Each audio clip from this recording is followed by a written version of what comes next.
আন্তর্জাতিক বাজারের অস্থিরতা থেকে দেশে জ্বালানি খাতকে সুরক্ষিত করতে এবার নতুন বিকল্পের সন্ধানে বাংলাদেশ।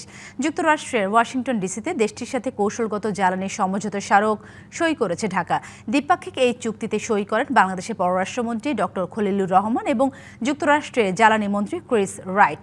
ওয়াশিংটনের সাথে বাণিজ্য ও কূটনৈতিক নানা আলোচনার মধ্যে এই সমঝোতাকে গুরুত্বের সাথে দেখছেন জ্বালানি বিশেষজ্ঞরা। মধ্যপ্রাচ্যের চলমান ভূ রাজনৈতিক অস্থিরতায় আন্তর্জাতিক বাজারে জ্বালানির দাম আকাশচুম্বী। এর সরাসরি প্রভাব পড়েছে বাংলাদেশে। চড়া দামে এলএনজি ও এলপিজি কিনতে গিয়ে সরকারের হিমশিম অবস্থা। এমন বাস্তবতায় ওয়াশিংটনের সাথে কৌশলগত জ্বালানি সমঝোতা স্মারকে সই করল ঢাকা। ওয়াশিংটনে বাংলাদেশ দূতাবাস জানিয়েছে, সক্ষমতা বৃদ্ধির পাশাপাশি তেল, গ্যাস, তাপবিদ্যুৎ এবং জৈব জ্বালানির ক্ষেত্রে জ্ঞান ও অভিজ্ঞতা বিনিময়ের সুযোগ তৈরি করবে এই সমঝোতা। এছাড়া সাশ্রয়ী মূল্যে এলএনজি, এলপিজি এবং অন্যান্য জ্বালানি পণ্য আমদানির পথ তৈরি করবে বলেও দাবি করা হয়।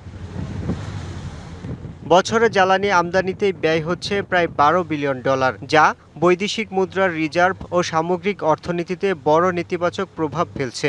এমন পরিস্থিতিতে মধ্যপ্রাচ্যের বাইরে বিকল্প বাজার খোঁজাকে ইতিবাচক হিসেবেই দেখছেন এই বিশ্লেষক। মিডল ইস্ট ক্রাইসিসের পরে আমাদের এক্সট্রা প্রাইসে ঈদ আসবে, সাথে ক্যাশব্যাকও আসবে। নিজের বা প্রিয়জনের জন্য কেনাকাটায় এবারও নগদ পেমেন্টে পাচ্ছেন দারুণ ক্যাশব্যাক। তাই যাই কিনুন, পেমেন্ট করুন নগদে। কিনতে হচ্ছে এলএনজি এবং এলপিজিও আমাদের এক্সটেন্ডেড প্রাইসে কিনতে হচ্ছে। মিডল ইস্টের বাইরে যে অল্টারনেট সোর্স আছে সেটাকে অবশ্যই এক্সপ্লোর করা দরকার ছিল, বাট আমরা জানি না এই চুক্তিতে আসলে কি কি ডিটেলস আছে। তো সেই ক্ষেত্রে আমাদের এটা দেখতে হবে যে আমাদের নেট বেনিফিটটা কেমন আছে। বিশ্লেষকরা বলছেন, শুধু আমদানির বিকল্প বাজার খুঁজলেই সংকটের স্থায়ী সমাধান হবে না। দীর্ঘমেয়াদে ডলারের চাপ কমাতে আমদানি নির্ভরতা কমিয়ে দেশে নিজস্ব গ্যাস অনুসন্ধান জোরদার করতে হবে। গুরুত্ব দিতে হবে নবায়নযোগ্য জ্বালানিতে। এখানেই থেমে গেলে চলবে না, আমাদের নিজস্ব যে গ্যাস আছে সেই গ্যাস উৎপাদনের ব্যবস্থা সেটার দিকেও গুরুত্ব দিতে হবে, অর্থাৎ সরবরাহ বাড়ানো নিজস্ব গ্যাসের। কারণ আমরা আমদানি নির্ভর একটা জ্বালানি ব্যবস্থা আর কন্টিনিউ করতে পারছি না, কারণ আমাদের জ্বালানি খাতের আমদানি নির্ভরতা 62% উপর, এটাকে গ্র্যাজুয়ালি কমাতে হবে। অন্যদিকে নবায়নযোগ্য জ্বালানির বিভিন্ন সোর্স যেগুলো আছে সেগুলোকে দ্রুততার সাথে এক্সপ্লোর করতে হবে। একই সঙ্গে সমুদ্রে তেল গ্যাস অনুসন্ধান কার্যক্রম দ্রুত শুরুর তাগিদ বিশেষজ্ঞদের।